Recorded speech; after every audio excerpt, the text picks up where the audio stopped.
I'm Fiona Poland, and I lead the PPI theme in the Clark. And I was very interested to know how service user and PPI involvement is being developed, specifically in all this implementation work.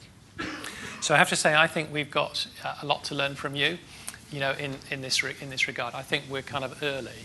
We have a kind of a general principle in terms of the fact that, in terms of focusing on patients, and we, in most of our events and engagement things, we make sure we have a patient voice.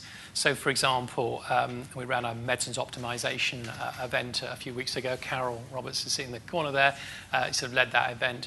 And we had, a group of patients, sitting around the table. So whenever we broke into patient discussions, the patient voice was heard. So we tend to, do tactical things in that regard with respect to each of the programs to make sure things are shaped in, with patient input. But I think we have a lot more to learn. So, please, share with you your thoughts of what you'd like to see. Okay. Well, I'd very much welcome, discussions around, the different, both the different forms in which PPI and service user voice could be amplified within your programme, and also, of course, looking at ways in which we might be able to work together on some joint bids around the development of PPI in your area. So, yeah, I mean, that makes a lot of sense. And you kind of raised a point about joint bids, which I think is also an important one. I think putting the brands together of the Academic Health Science Network and the Clark, I do see that as an opportunity to us to gain more bids. And I know there's some work, already with the Health Foundation bid going on within the sort of groups. So really welcome that. Okay, thank you. Thanks for that. I'm Andrew Bateman, working in brain injury, and I was interested, you mentioned working with companies, businesses, and sort of, which for me, I think implies gadgets and widgets and things that are made. But the industry that sort of has been mentioned this morning, like the Winterbourne and places where people go and live, they're run by companies and private institutions and some charities. Are they in your network of 400 group companies or whatever it is you mentioned? So I have to confess it is more widgets and gadgets at this stage than it is sort of, private service providers. It's not to say that we kind of wouldn't go there. I mean, that's just a simple thing in terms of sort of focus and priority. Given that our goal is to drive economic growth, we're therefore focusing more on SMEs than we are on large companies. And in terms of sort of creating jobs that then might kind of export goods, again, SMEs, are in a position to, probably have a greater impact. So that's the logic behind why we're doing most of our work in SMEs, but it certainly isn't a closed door. I suppose, the point being that the actual number of people employed in that sector, and I presume the tax that returns is also an economic factor. Yeah. Thank you. Hi, Steve Martin from the Dementia Thing. My question kind of overlaps with Andrew's here. And we talk about take-up of good practice and the spread of adoption. And then you were mentioning setting up this company, and it seems that we're becoming increasingly dependent on the market for the dissemination and diffusion of innovation and ideas. But the issue is then also take-up of these interventions. So it's all right bringing stuff to market, but when you have a government which is seemingly adamant on a budget-driven disintegration of health and social care, then market tools and market mechanisms may not be the most appropriate for spreading best practice. If things are priced out or there's cheaper ways of doing it. So I'm just wondering, you talk about the engagement of SMEs. Where is that kind of, where's that boundary, I guess? I mean, where is it, what's the impetus? Is it the diffusion of good practice? Or is it, like you said, primary goal of a growing economy? The economic outcomes are not going to be similar to patient-centred outcomes. Yeah, so it's a really good question. In my mind, it's great that the first question was about the patient, because the whole philosophy of the Academic Health Science Network starts with the patient and then moves from there to service.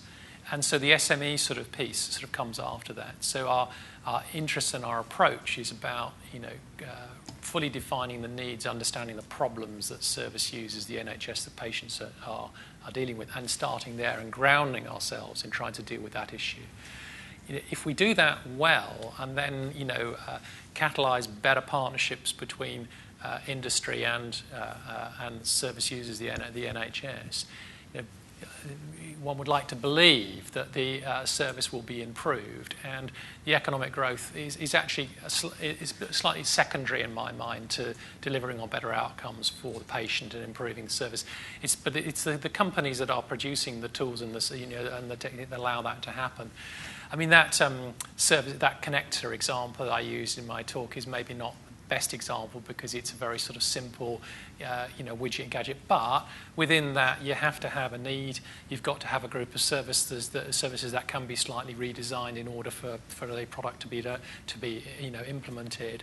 So in my mind, it's always the patient, improving the service, better value for the within the public sector actually in terms of delivering on the service.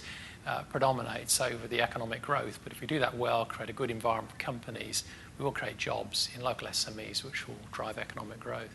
Does that make sense to you as a sort of approach? Sorry, Tony.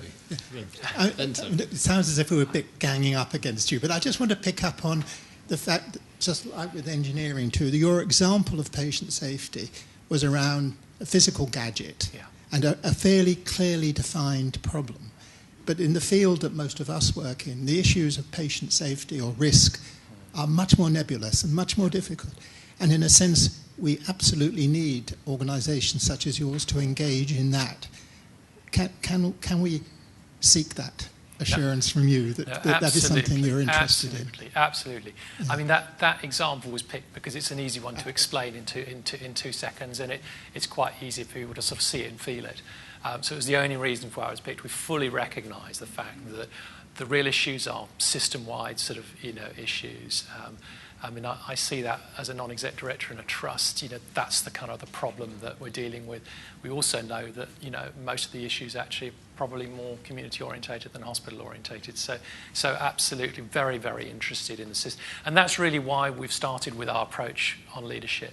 And and I've confessed why we've started in hospitals. Because it's easy, but I've also sort of made the point that actually we know that it's system-level leadership that we need to be doing with. So now, absolutely, I'd love to work with you on that. Yeah. Hi there, Terry Dickerson. Hi, Terry. I'll just pick up on your leadership point, and I was quite interested in the leadership training aspect. Training is actually a very poor way of getting people to change behaviour.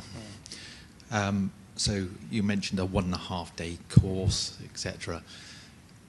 I'm thinking beyond that in terms of leadership. Yeah. What plans do you have to support the organisations in using that leadership to change in an effective way for the benefit of their patients?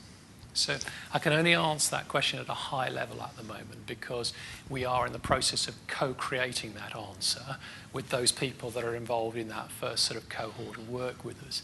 But in principle, we are training. You're right. It is probably not. It maybe is poor language because it's actually getting 4 boards together, providing them with some evidence of of what's happening in other countries. We use Aqua because they've got a lot of this work before and seen and got some skills in that area. But we also expect quite a lot of dialogue and connections and relationships to be built within boards and across boards in the event.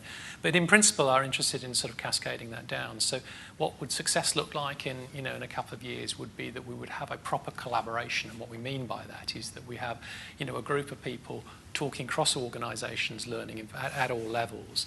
So we will cascade from the boards down to the next level in the organisations, down to the coalface, in terms of trying to improve overall capabilities in this area. So I appreciate the challenge. I didn't feel ganged up on at all. Actually, this is a tough area. And we need your help, I think, as much as maybe we might be able to offer some support for you. So, I guess my kind of final thought, as a close, is that let's keep the dialogue going. I'd love to, to talk to anybody that, you feel the Academic Health Science Network might be able to amplify your work, and you'll probably see us going the other way around, where we'll be asking for your help, in terms of, sort of evaluation of, of things, gathering knowledge, making sure what we do is evidence-based, making sure we keep the patients at the heart of, of our thinking. So thank you all very much. Thank you very much, Julian.